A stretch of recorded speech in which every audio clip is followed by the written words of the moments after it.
নমস্কার, রামাজ ইউনিক কিচেনে সকলকে ভালোবাসাপূর্ণ স্বাগত জানাই। এই প্রচণ্ড গরমের মধ্যে অল্প পরিশ্রমে কিভাবে জলখাবার বা সকালের নাস্তা ঝটপট করে নিতে পারেন সেটাই আজকে আমি আপনাদেরকে করে দেখাবো।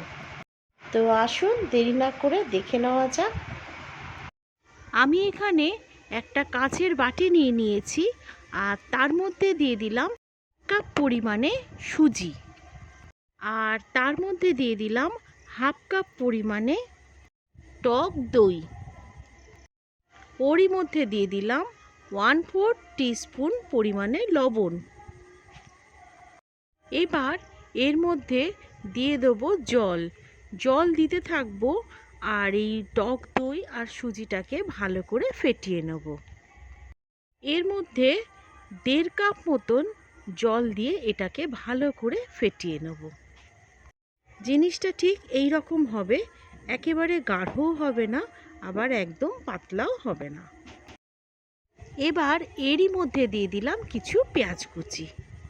দেখুন, এবার এর মধ্যে দিয়ে দেবো 2 ছোট ছোট করে কেটে নেওয়া লঙ্কা, আর দিয়ে দেবো ছোট ছোট করে কেটে নেওয়া কিছু ধনেপাতা। ঘরে যদি পেঁয়াজকলি থাকে তাহলে সেটাও ছোট ছোট করে কেটে নিয়ে দিয়ে দিতে পারেন, আর যদি না থাকে তাহলে স্কিপ করে যাবেন। সবশেষে এর মধ্যে দিয়ে দিলাম ছোট ছোট করে কেটে নেওয়া টমেটো, আর এই সমস্ত উপকরণ দিয়ে এটাকে ভালো করে আমি মাখিয়ে নেব। এই সব উপকরণগুলো ভালো করে মাখিয়ে নিয়ে দেখুন এটা ঠিক এরকম দেখতে হবে মাখিয়ে নেওয়ার পরে। এবার এটাকে আধা ঘন্টা মতন আমি রেস্ট হতে দেব। দেখুন আধা ঘন্টা বাদে আমি ফিরে এলাম। এবার এর মধ্যে আমি দিয়ে দিচ্ছি হাফ চামচ পরিমাণে ইনো। এবার ইনোটা ভালো করে এর মধ্যে মিলিয়ে দেব।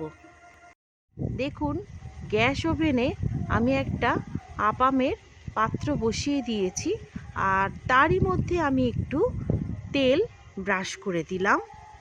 আপনার কাছে যদি এই ধরনের পাত্র থাকে তাহলে তো খুবই ভালো, আর যদি না থাকে তাহলে তাওয়ার মধ্যেও এটা করে নিতে পারেন। দেখুন এই পাত্রের প্রতিটি বাটির মধ্যেই আমি ব্যাটার দিয়ে ভরিয়ে দিয়েছি। এবারে এটাকে চাপা দিয়ে 5 থেকে 7 মিনিট এটাকে রান্না হতে দেবো। দেখুন আমি 7 মিনিট বাদে ফিরে এসেছি। এই আপামগুলো কি সুন্দর ফুলে ফুলে গেছে, দেখেই বোঝা যাচ্ছে যে এটা হয়ে গেছে। এবার এর মধ্যে একটু তেল ব্রাশ করে দিলাম, না করলেও কোনো অসুবিধা নেই। এবার এটাকে আর একটু হতে দেবো 1 মিনিট মতো। এবার দেখুন আমি ঢাকনা খুলে নিলাম, আর আপামটা আমার পুরো হয়ে গেছে, দেখেই বোঝা যাচ্ছে। এবার এগুলোকে আমি উল্টে দেবো।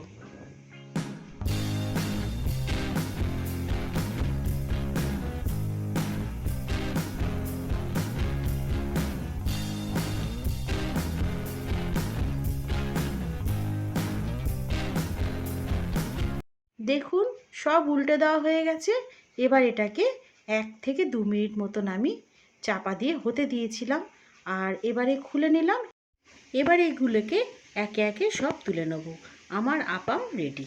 দেখুন এই আপামটাকে আমি টক দই আর সস দিয়ে পরিবেশন করেছি, আর টক দইয়ের ওপর সামান্য একটু গুঁড়ো লঙ্কা দিয়ে দিয়েছি।